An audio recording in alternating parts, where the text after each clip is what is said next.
You are watching Divine Encounters and welcome to Season 4. Encounter more. Let's go.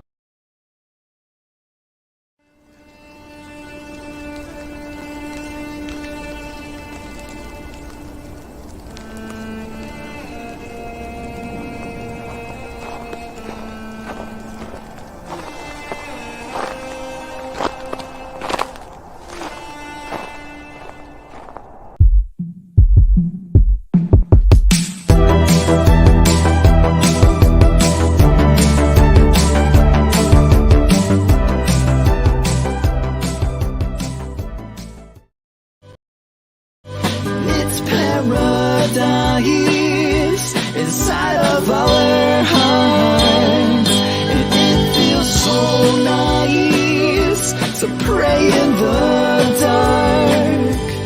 Beings of light, see who you are.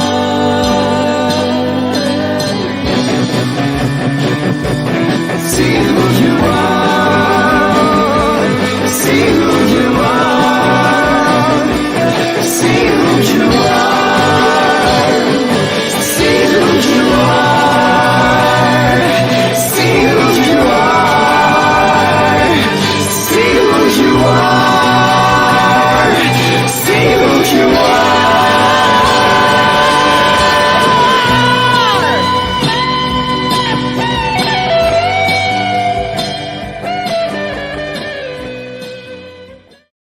And welcome to Season 4. I am your favorite Aquarius water-bearing hostess, Dominique Rivera, and you are watching Divine Encounters. Welcome back, everybody. If you don't already know, I am the Oracle of Apollo. I am Lady Dominique Rivera, the Oracle of Apollo, multi-dimensional trance healer, master teacher, Pythia, and spiritual advisor. We're not going to do the Miss Cleo call me now, but y'all know y'all can still call on me. Let's go. So we are starting a whole new season, which you guys already know, 104 episodes coming up, 2023. Here we are. Hope you guys like the new introduction. Shout out to Robbie Lenfesti and everybody down in North Carolina, the Mandala team, for that beautiful song that we're now using for this season, which I thought was perfect for exactly what we do here, bringing all of these inspirational story times. If this is your first time watching Divine Encounters, welcome. And this show is all about bringing inspirational stories from all around the world to show you that each walk of life is just as unique as that thumbprint that you have. And each of our experiences are as unique as that. And not one person's experience is better than the other, but we're here to support one another and show you that you truly are not alone. If you want to work with me for a reading and cleansing coaching, please, or for private or group events, you guys can reach me and book me at oracleofapollo.com. And if you have your own supernatural, inspirational, divinely timed story that you want to share with our audience here, just a little meager 200,000 people a month, but we're getting there. Divine Encounters at e360tv.com. And we're going to be bringing on my first guest of the season. I can't even believe that I've taken a little hiatus. We were gone for about 3 weeks, and I know I promised you guys 4K resolution as we got back in here. However, I am moving again as of last night, so I don't know where I'll be next week. And here we are with the computer camera. I apologize, you guys. So let's bring on my guest for the evening, Jay Brave, formerly known as many labels, now just artist. Throw your thumbs up if you're watching this, hashtag replay, and prepare to encounter more.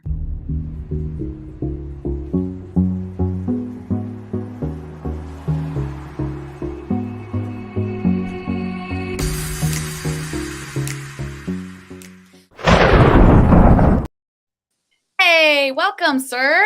What's going down? I'm so excited to have you on the show. I thought about you for so many weeks. I'm like, oh, gotta connect him. I met Mr. J Brave here in a beautiful place, and we connected right away over some lunch, and that was great. And then synchronized all the way across the country in Colorado. Divine alignment, we just move with the serendipity of life. Yes. And it was just like, you're here. Oh, you're also here. Boom, I'm spinning and everything. that was the most perfect camera angle. It was like, this is how the world works. So tell a little bit of yourself to the people at home, please. I'm just a vessel allowing the universe to express through me. And I express myself in many ways, whether it's through songwriting, poetry, rap, being a guide to help people in their creative journey. I'm a father, I'm a lover, I'm a fighter for things I believe in. I'm just here to be a conduit of love and express my stories and gifts and the ways I can to be in service. And that's all we can do. That's it. That's beautiful. Thank you so much. And if you guys are home, make sure that you're liking, following, subscribing. It not only helps us with the algorithm, but it helps other people find this message. It helps other people get this support. And ultimately, you are being a blessing for someone else. In these small acts of kindness, we revolutionize the frequency of the collective. I like to start off every episode, and guys, don't kill me. We're going to use some season three teasers here because the website I was using for my graphics is down for maintenance. So we're going to start off what I like to call what's good. And what you guys are home are going to notice is that we're not doing a card for the what's good. And this is usually the collective message. We're actually going to be doing an angel number. So to that, I'll say, what's good?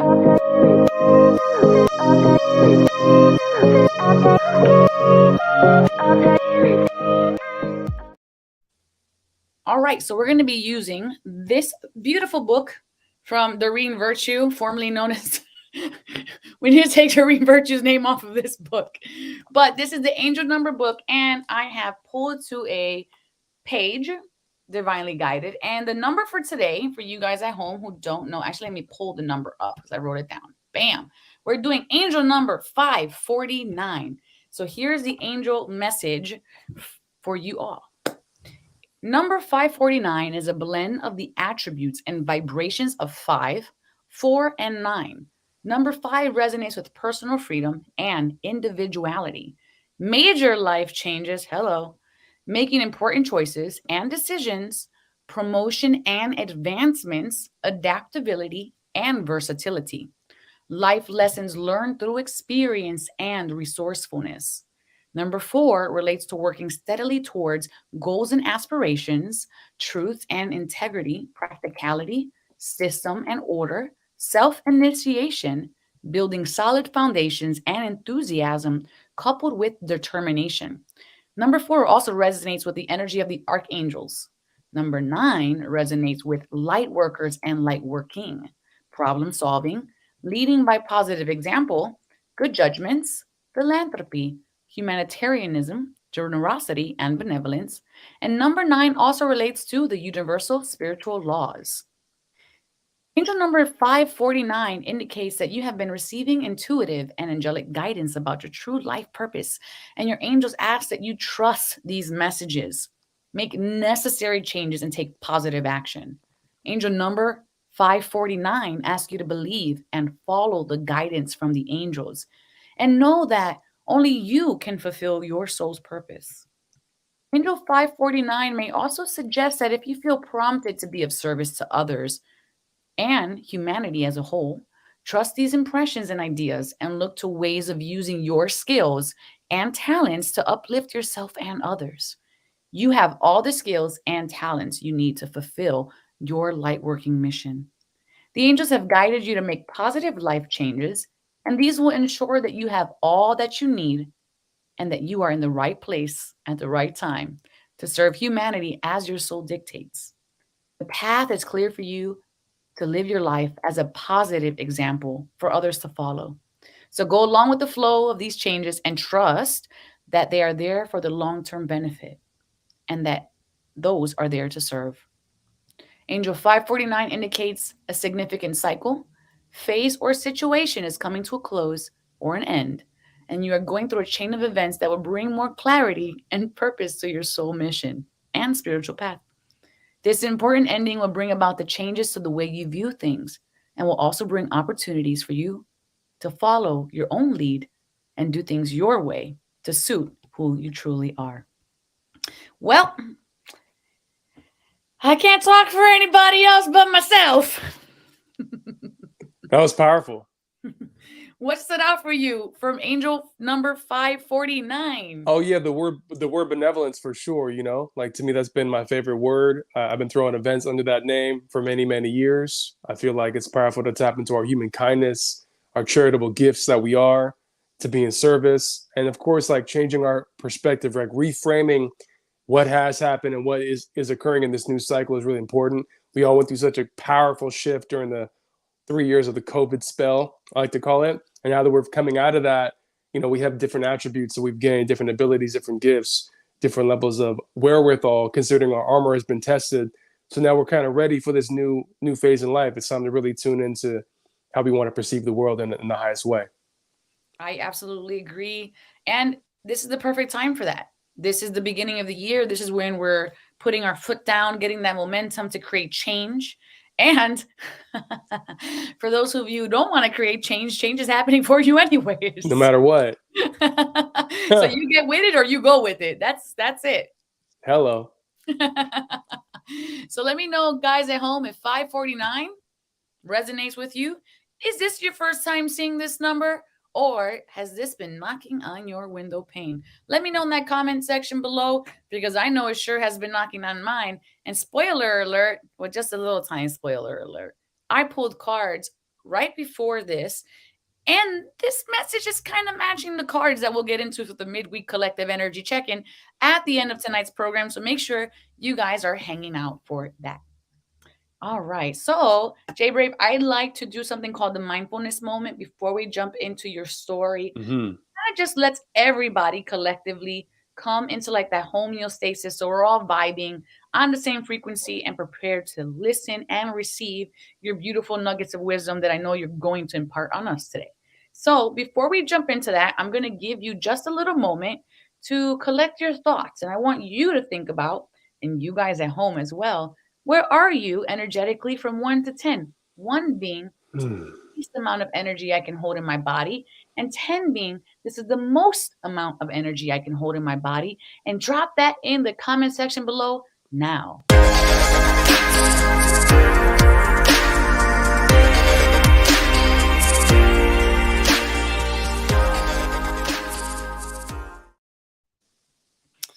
Hi, Miss Lori Gianetta. So happy to have you. So, Mr. J Brave, where are you at from 1 to 10? I'm going to go with the 8. An Infinite 8. That's my life path number. You know what I'm saying? It just feels like a beautiful, not too high, not too low, not better, not worse, but just the perfect 8. Infinite, reciprocal, equal on both sides. That's what I'm feeling. I like it. It's giving me Ouroboros vibes. Aurora Borealis? No, but I'll take it. Let's get it. Laura Janetta is at a 6. And Vila, she's a 7.5, calm and peaceful. And I am, I'm at a 7.5, but I'm rising. So I'll take it. Okay, so we're going to do a 1 minute of breathing, Jay.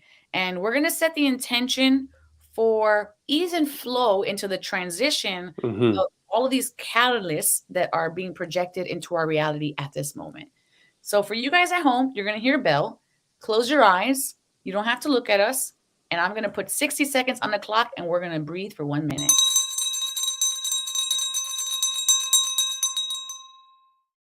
All right, 60 seconds on that clock. Take a beautiful breath in. And just let go of what no longer is in service to you. Feel the yuck of the 2022 and the 3-year COVID curse kind of just fall off your body as soot, debris, baggage, weight, and just shake it off your body and just let it fall to the ground, fall into the earth. Let Mother Gaia, Pachamama, Earth, take this energy and recycle it, transmute it, upgrade it, and uplift it.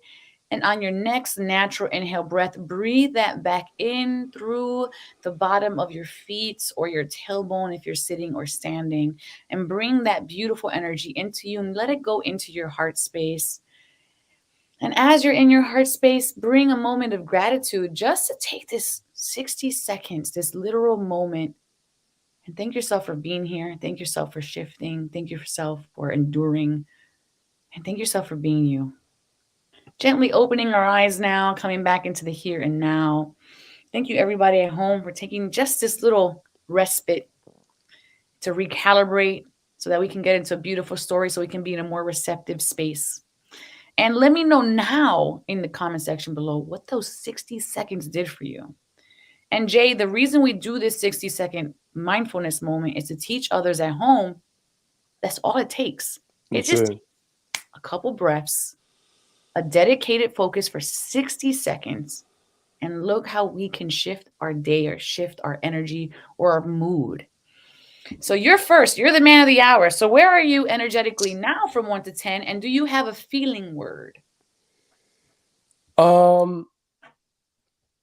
My feeling word is grace. I feel graceful.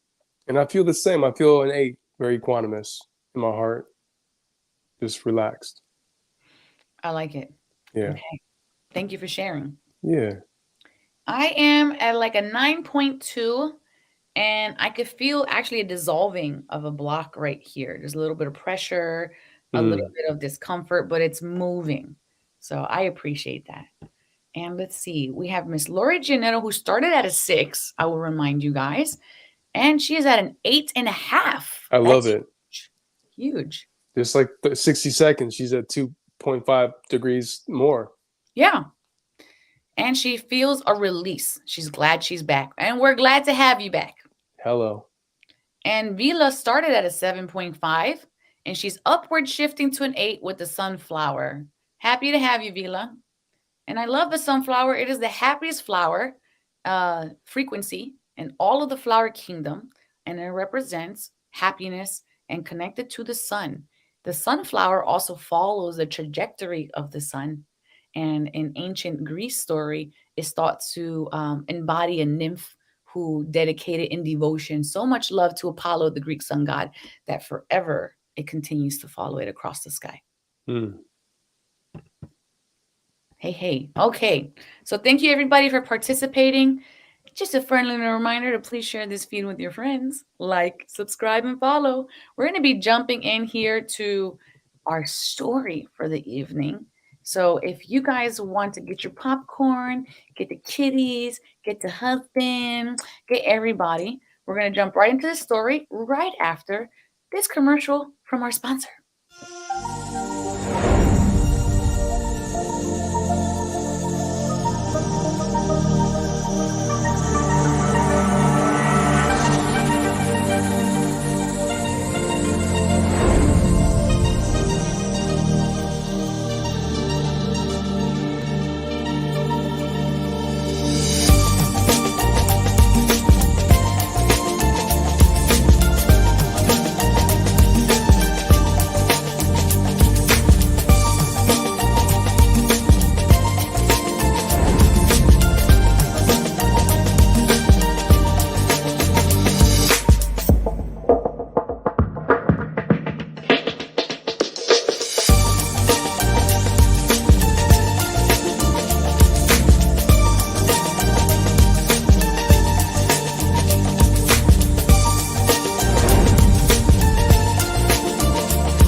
Welcome to Divine Encounters. We're about to jump in your supernatural story time every Wednesday night, 7 p.m. Eastern time. And today we have Jay Brave.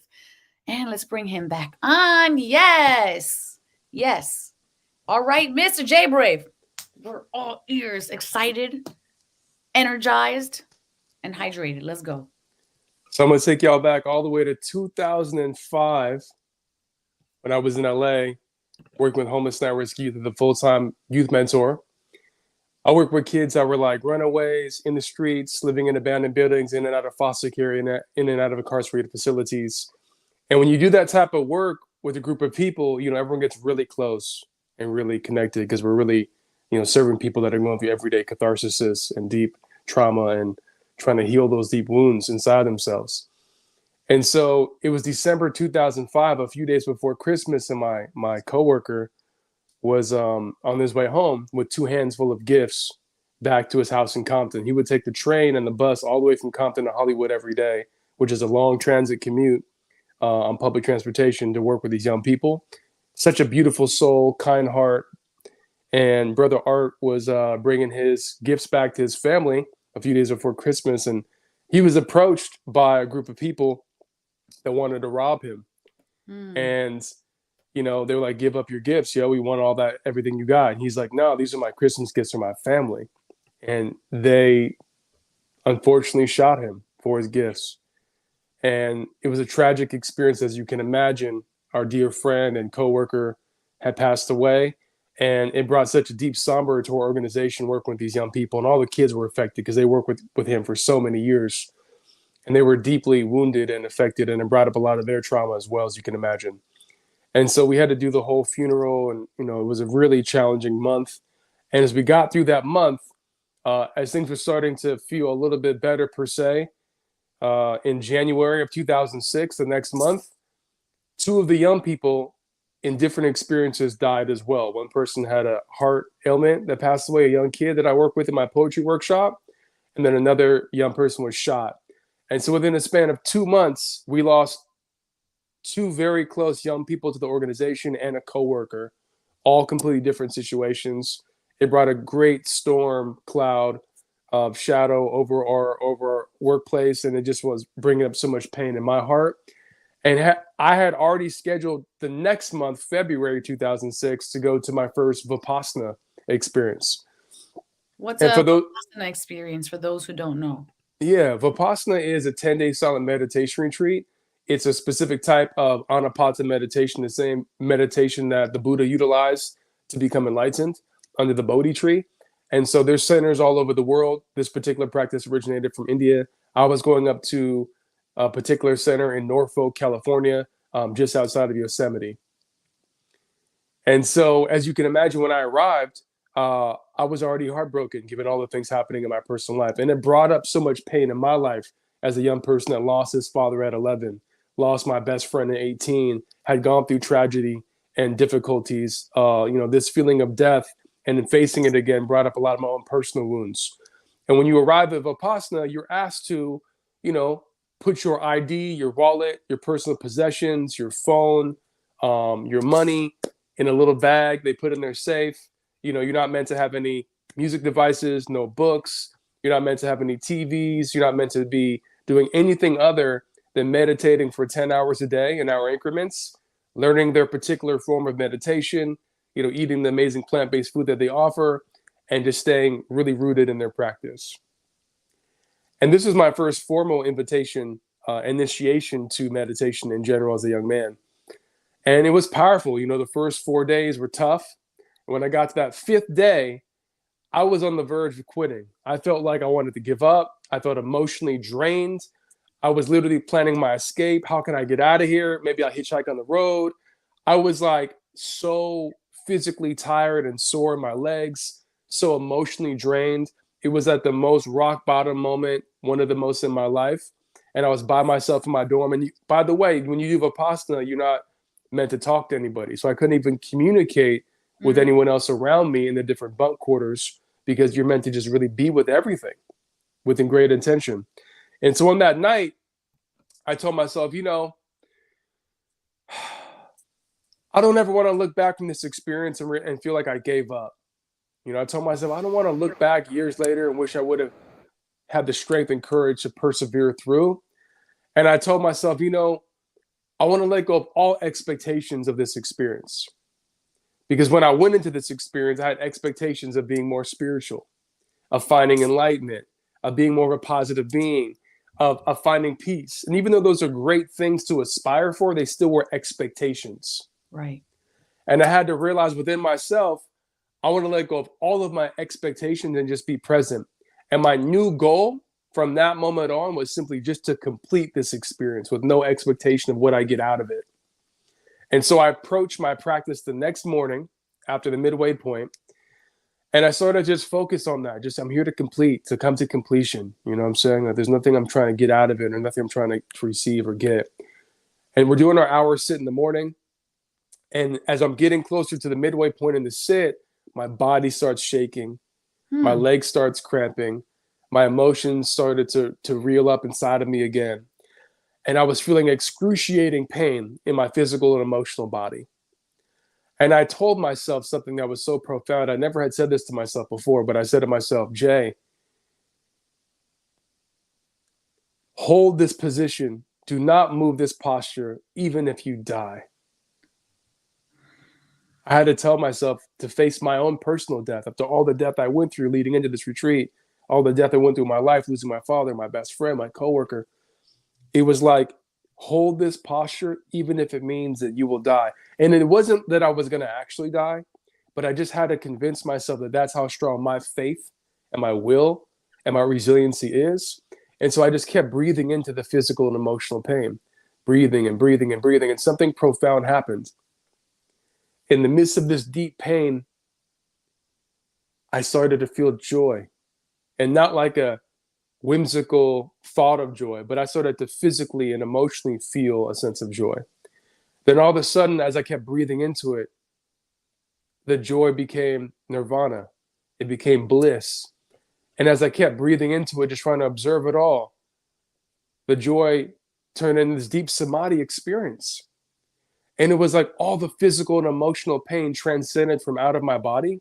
And I felt this samadhi experience, which means oneness with God, because I felt this supernatural high, like way more high than I ever felt on any drug I've ever used in any medicinal or medicine ceremony or any recreational drug I put in my body as a kid.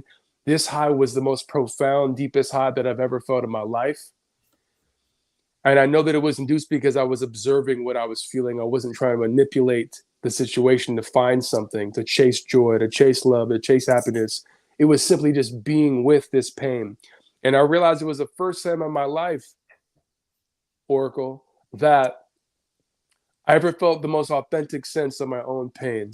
Not pain that was induced because I went through heartbreak from a breakup, not pain because someone called me a name at school, not pain because I felt disappointment from my father or mother, but just my authentic, real pain from the depths of my being.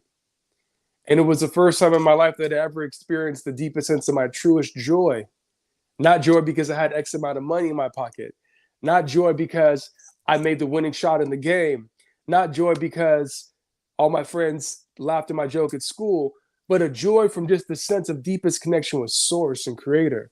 And by the time I came back into consciousness, by the way, in this experience, I felt like and saw myself out of my body. I felt like invincible.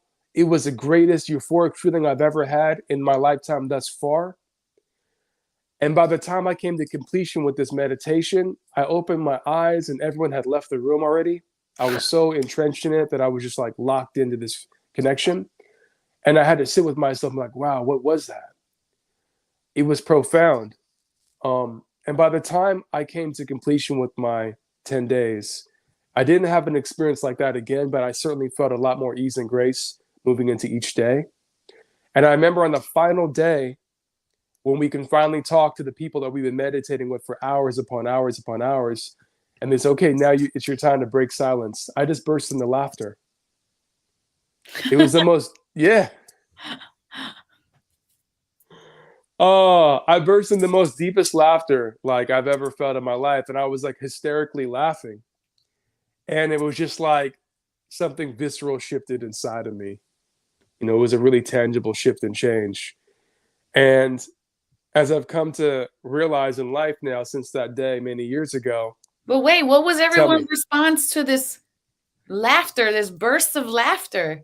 Did it become contagious? I could imagine. It did. Yeah. Some people started laughing with me. Some people were like, you know, they felt that same joy in a different level too. You know, it was for some of us, we had never been before. So it was like, we felt a huge relief, like we had overcome something. And that feeling of accomplishment was really deep. It made me remember that one night where I almost gave up.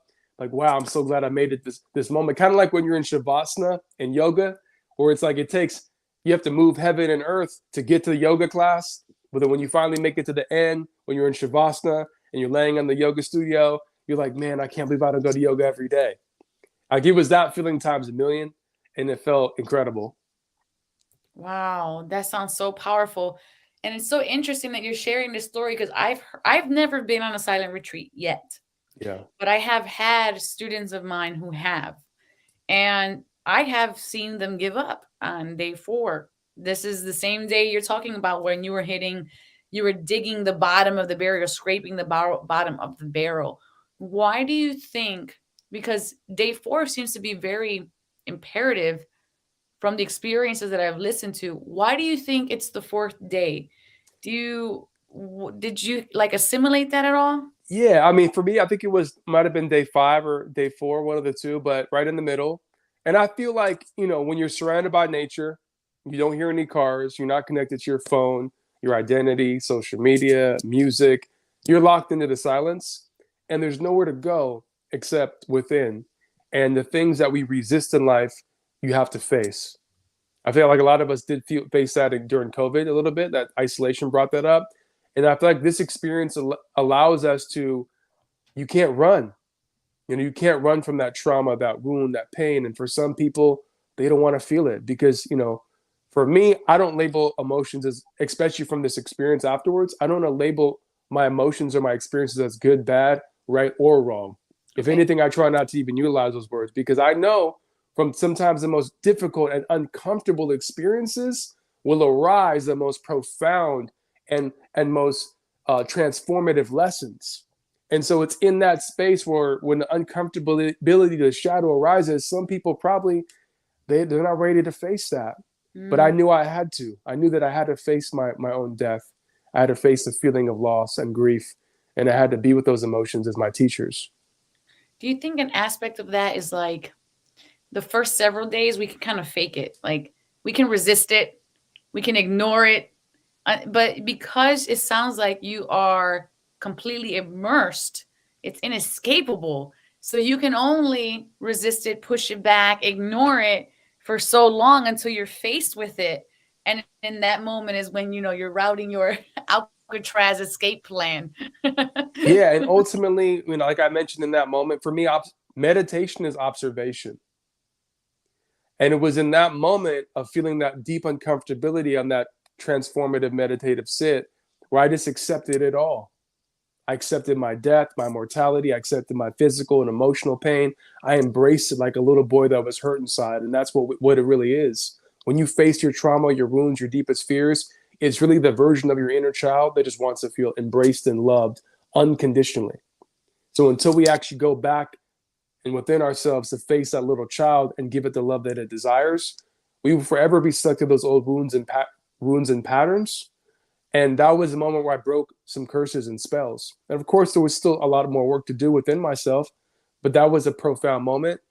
And I realized as I came out of that experience, Vipassana has taught me through this practice, it's not just about finding that internal shift. How can I apply this observation, this unconditional love when things are occurring in my world? And there have been so many moments, trauma in my family, relationship issues, money issues, things that have come up since, where it's like apply this space to allow and trust that you will respond accordingly and not be a reactive being.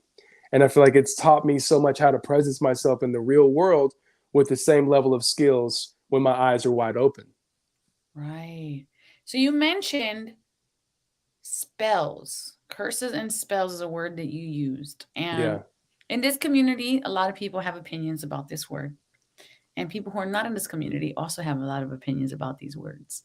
Some people don't believe these things exist at all. Could you define what this is and what it may look like if it's in your field? Yeah. I mean, like, it's called spelling for a reason when we write. And so it's important to know that our words have power. Everything we say, whether we are conscious or unconscious of it, is creating our reality in each and every single moment. So when we agree to something that we say about ourselves, like, I'm a terrible speaker. If I say that over and over and over, I will believe it. If I project it onto others, people can agree to that spell too. People can say, wow, I am a terrible speaker because so-and-so told me so. Or if we believe that there's certain division amongst us because our cultural or racial or our perspectives or economic class, and we can agree to those things. But the powerful thing is to know a spell can only work if you agree to it. So you have to come back to your sovereignty and realize that I can create my own affirmations. I can create my own mantras. I can create my own belief system and perspective, and I can reframe what society says, and I can turn it into something constructive for myself and healthy for myself. Okay, so we can flip it and use it in our favor. Of course, always. That's alchemy. Oh, nice. I like this. Guys at home, do you have any questions? Please put them in the comment section below, as we have plenty of time still to talk with Mr. J Brave. Uh, J Brave, is there anything else that is on your heart or you feel like you brought to the table today that you're like, you know what? I really want to get this point across. It's imperative that somebody out there hears this message that I've been carrying in my back pocket in this little Yeah, piece of paper. I've been fortunate enough as an artist to travel around the country, around the world, to share my music as a performer. You know, I do live hip hop, I DJ, I'm a songwriter, and I've been blessed with so many blessed opportunities. And I feel at this stage, like many of us in our spiritual journey, at some point, we're beckoned to give back what we've learned in our journey. And for me, that's when I came up with the vision for Keys of Creation, which is like kind of how I describe my coaching with people creatively. And with my brother Srikala, we do actualized retreats and we connect with people to help them open up their voice and express their gifts as well. That's our collaborative experience, but very similar, with the intention to allow people the space to open up their voice, express their gifts and be in service. And just like the story I told, I work with people in a way where it's like, yo, let's go in those shadow places.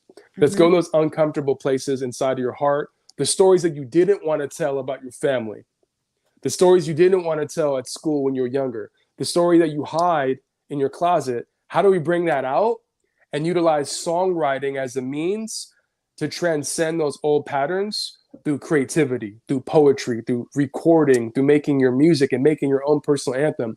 So I'm so passionate right now about helping people create their own songs and their own anthems and record them. Even people for the first time that have never written a song or never recorded in their lives.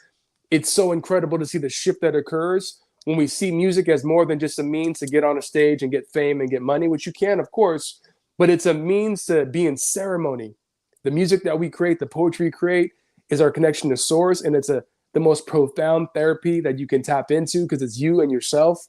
And then when you come out of that story with a new song that not only describes, just like in my story, the hardship and the challenge, but also the redemptive qualities and virtues that you've learned from the experience, then you have both the yin and the yang, and it's just through your expression. So I'm really passionate about that. If anybody wants to tap in with me about those offerings, that's what I'm really excited about right now. Yes, and I think you guys should. I've seen him do this. It is spellcraft. Yeah. And in its highest form, and it's absolutely astounding. So definitely link up with him. Let people know where they can connect with you if they so feel like your message resonates for them. Yeah, I'm really active on Instagram, so hit me up. My handle is Brave Kind Soul.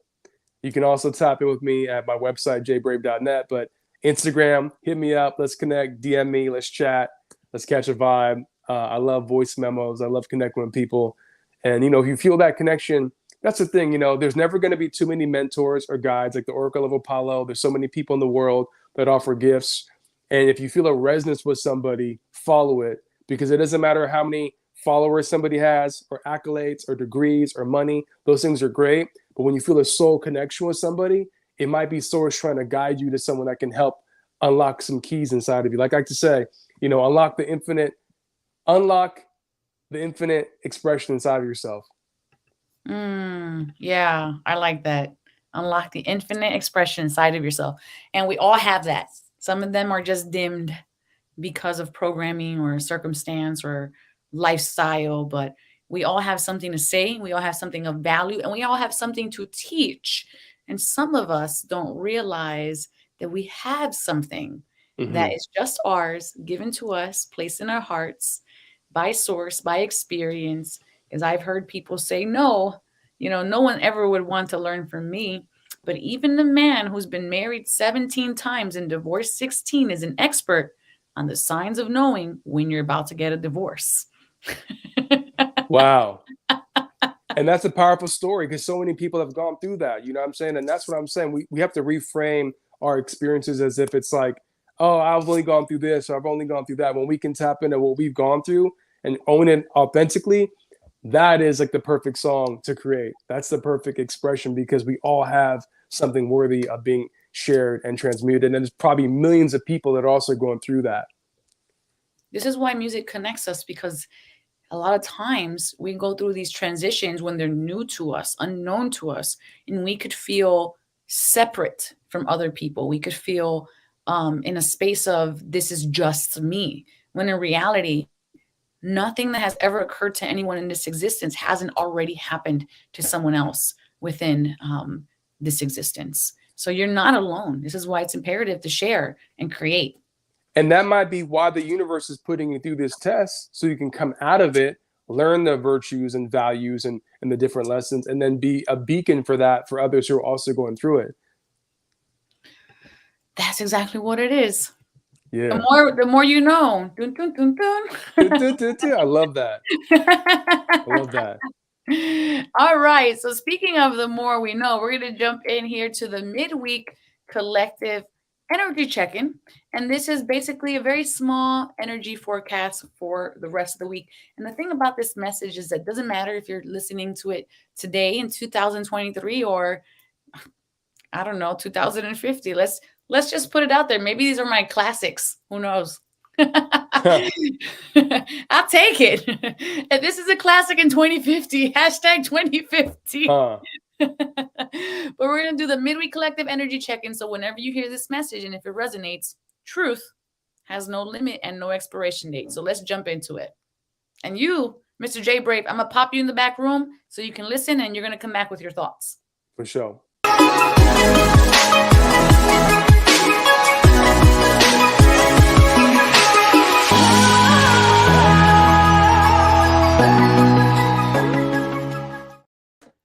Okie dokies. All right, the first midweek collective energy check-in, and I love these because just like we said earlier, we had that angel number today, and if you didn't watch that, I will definitely timestamp that on the replay. It's angel number 549 for the midweek collective energy check-in, and it talked a lot about cycles and endings and shifting, and it was about an energetic shift to our life purpose. It was about our angels' guidance, making changes to our lifestyles. This could be eating, drinking, nature, habits. Okay, so here we go. The very first card that we have today here is, let's see if we can get this in frame. Be bold and make the first move with the cardinal moon card. So this is what I have to say. What are you planning? Who do you want to become? Where do you see yourself in the next 12 months at the end of 2023? Who will you be? And are you ready to step and fall into alignment, step into flow, and then as the consequence, naturally come into ease with that? I'm tired of hearing the collective say, no pain, no gain this year. Our motto is no pleasure, no treasure. And you are worthy of effortlessness because you don't have to keep striving for strengthening when you are in a space of blossoming and blooming. And that does not really require effort, but just to be. And in order to get to this space, you have to start. So are you ready to start? Because if you are ready to start, it is up to you. No savior is coming. You are the main character. Act like the protagonist in your life. Act like the hero that is taking yourself from the spaces of darkness into light, into the space of growth, into that space of change, into who you want to become. But ultimately, it is your call and your call alone. Our next card here is the end of a tough cycle approaches. This is echoing our 549 number earlier. A lot of us are letting go of the 3-year COVID curse, and we're in this space now. So recognizing that if you have been in a rough cycle, because you can't see my hand. Oh yeah, you can. There it is. I will definitely say I have definitely been in a rough cycle the last so very many months, but know that nothing can stay as it is. Life is ever changing. And the only time change ends is when we are no longer in this physical form. So be prepared to come off the bottom of the hamster wheel and start to create momentum again in the direction of life that serves you the most. Our next card here is decisions. It is echoing. We hear a lot of echoes here. We have to be bold to make the first move. We recognize that our ending of a rough cycle approaches, but ultimately it is choice. Do we stay in the same pattern, or do we choose the unfamiliar path? Do we keep doing the same thing that we've always done that has brought us until this point, and we hit a ceiling? Or do we choose something different, even if it scares us? Even if we don't know the how, even if we don't know the where it is leading, do you choose to be someone you plan to become by taking actions on doing things you've never done before? Our animal empowering us through this, wow, we have the cheetah. And what is it echoing? Can we just get a hashtag decision again? This is a decision with this card. It's going to be followed by unwavering action. It's been difficult. I get it. You've been through it. I get it. However, once you start and you're in it, keep going. Keep climbing. Don't stop. Don't look back, because what's back there is not going to take you to who you become. It's just going to drag you back to more of what you don't want. We have this Earth Guardian, stay rooted and grounded. Are you being honest? Are you being real with yourself? Are you being present, or are you living in the past or daydreaming about the future? Make sure that you got those boots firmly planted on the ground, because those feet, those boots are made for walking, and that's just what they'll do. Just remember that one. And then lastly, we have the Stag card. Trust and thrive. It doesn't say survive. It says thrive. None of this is about survival. It is about thriving. And are you ready?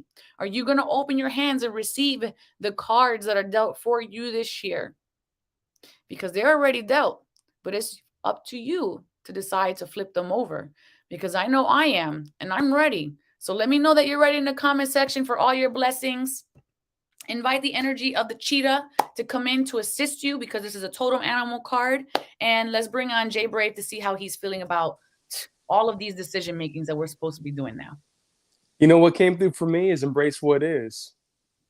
You know, we often want to chase toward the feelings that feel more pleasant, but in life, we're going to feel duality. We're going to feel the sacred contrast. That's the yin and the yang. And as long as we don't label our emotions or experiences, they're not good, they're not bad, they're not right, they're not wrong, they just are. And if anything, we came here to feel it all.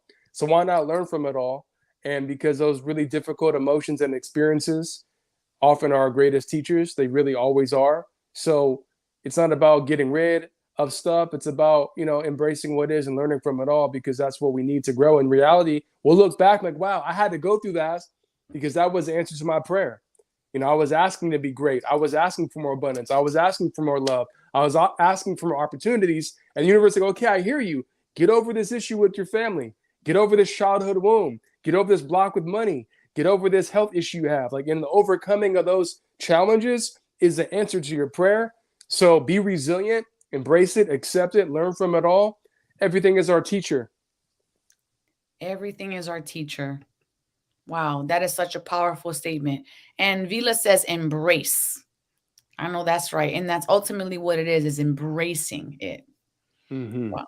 And, you know, I told you this was in alignment with your story. Was I wrong? You're perfect, whole and complete. It was so funny. I was like, oh, you guys don't know, but before we jumped on the call, it was like, I don't know what the story is going to be about, but I know these cards are going to match it. Mm-hmm. And it definitely did, for sure. Jay Brave, you have been a beautiful guest. Thank you so much for being here on Divine Encounters. Is there any final thoughts you want to give before we head out? Unlock the infinite potential of your creative expression. Tap into the keys of creation of your heart. Actualize, bring it into form. Be the change you wish to see in the world. Embrace who and what you truly are. You are powerful beyond measure. You know what I'm saying? My intention is to inspire the remembrance of our divine nature, and I hope I inspired you today. Connect with me on Instagram, Brave Kind Soul. Let's grow. Beautiful. All right, we're going to wrap up this. Thank you. We're going to wrap up this show with my final thoughts with Con Mucho Amor.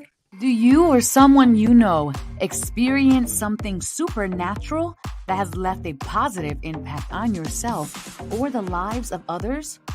Want to share your story on our show? Please email Divine Encounters at e360tv.com And together, let's create divine experiences. And now, the Oracle's final thoughts con mucho amor. You know, as I'm sitting here reflecting on Jay Brave's story, which is very powerful, there was something I did slightly different today with season 4 that I hadn't done before. And this is something that I actually heard on Super Soul Sunday from Oprah. Shout out to Oprah. And it was that at some point in her on her network, she made the producers submit to her intentions on why they were bringing different guests on to speak. And when I asked Jay Brave to come on this show, I also had an intention on why I wanted him to speak here. And it was to inspire this audience of tapping into your voice and opening your throat chakras, because from what I've witnessed, there are so many times we hold on to so much shame, guilt, and blame that we become so minuscule, we lose ourselves and we become nothing but a shell of who we are meant to be.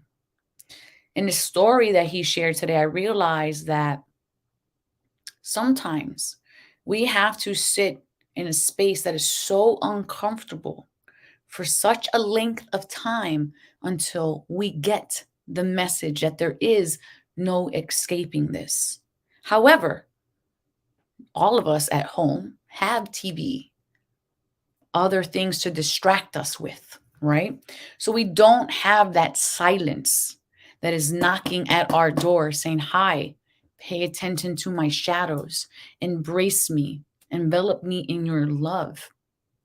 So to that, I want to invite you all to stop running, pause, reflect, listen, embrace, sit in the discomfort of the self.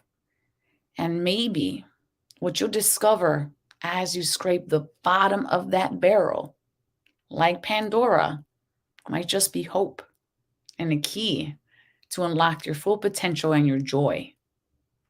Thank you all for being here so much. Welcome to season 4 of Divine Encounters, where we share supernatural stories every single Wednesday night at 7 p.m. Eastern Time, and your horoscopes, of course, every Sunday night at 7 p.m. Eastern Time. I hope that this brought you some enlightening, inspiring seeds of wisdom that you can now take away and apply in your own lives. May you all go forward in love, light, and wisdom to know thyself, love thyself, and remember the divine always has your back. Until next time, when we encounter more. Everything is wrong, you feel like it's your fault. Just remember, I will be there for you, baby. Remember, there's nothing out there to get you, don't forget it. When life is slow motion, just hold on. Just hold on.